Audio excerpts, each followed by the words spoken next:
வணக்கம் நண்பர்களே, இன்று நாம் பார்க்கக்கூடிய இந்த காணொளியானது புணர்வு தோஷம் திருமணத்தில் ஏற்படும் தாக்கங்களை பற்றியது. ஃபர்ஸ்ட் ஆஃப் ஆல், புணர்வு தோஷம்னா என்ன அப்படின்னு பார்த்தீங்கன்னா, சனி சந்திரன் சேர்க்கை அப்படிங்கிறது ஒரு உறுதியான புணர்வு தோஷம் என்று எடுத்துக்கொள்ளலாம். அதாவது சனியின் நட்சத்திரத்தில் சந்திரன் நிற்பது, சந்திரனின் நட்சத்திரத்தில் சனி நிற்பது, சனி சந்திரன் இருவரும் சேர்ந்து நிற்கக்கூடிய அமைப்பு. இந்த அமைப்புகளில் குரு பார்வை இருக்குது. அதாவது சனி சந்திரன் சேர்ந்திருந்து அதை குரு பார்க்குதுன்னா அதுக்கு விதிவிலக்குங்கிறது உண்டு. மற்றபடி மேற்சொன்ன அமைப்புகளில் சனி சந்திரன் இணைவு இருந்தது அப்படின்னா அது புணர்வு தோஷம் என்று எடுத்துக்கொள்ளப்படுகிறது. புணர்வு தோஷம் பெரும்பாலும் திருமண விஷயங்களில் பிரச்சனைகளை கொடுக்கும்.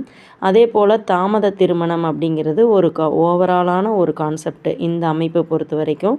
மேலும் பார்த்திங்கன்னா ரொம்ப முக்கியமாக மணமேடை வரை சென்று திருமணம் நிற்கக்கூடிய அமைப்பு, நிச்சயதார்த்தம் வரை சென்று திருமணம் தடைபடுவது போன்ற அமைப்பு. மேலும் இந்த மாதிரி ஒரு அமைப்பு இருந்ததுன்னா கழுத்தில் தாலி ஏறுற வரைக்கும் அந்த திருமணம் நடக்குமா அப்படிங்கிற ஒரு நிலையில் இருக்குது அப்படின்னா அங்கே இந்த புணர்வு தோஷம் கண்டிப்பாக இருக்கும் அப்படிங்கிறத நம்ம எடுத்துக்கலாம். மேலும் பார்த்திங்கன்னா இவங்களுக்கு ஏதாவது ஒரு விதத்தில் திருமணம் தடைபட்டு கொண்டே இருக்கும்.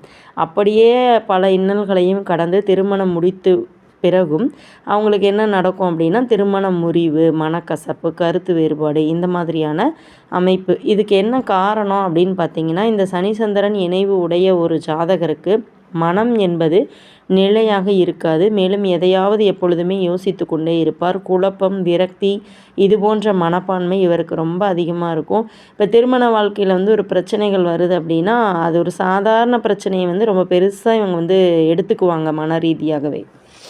அதை எவ்வளோ தான் தீர்க்கணும்னு முயற்சி எடுத்தாலும் அது அவங்களால முடியாது.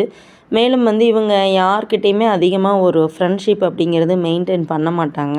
எப்பொழுதுமே தனியாக இருக்கிறத தான் ரொம்ப விரும்புவாங்க. அவங்களுக்கு எது சரி அப்படின்னு தோணுதோ அதுபடி செயல்படுவாங்க.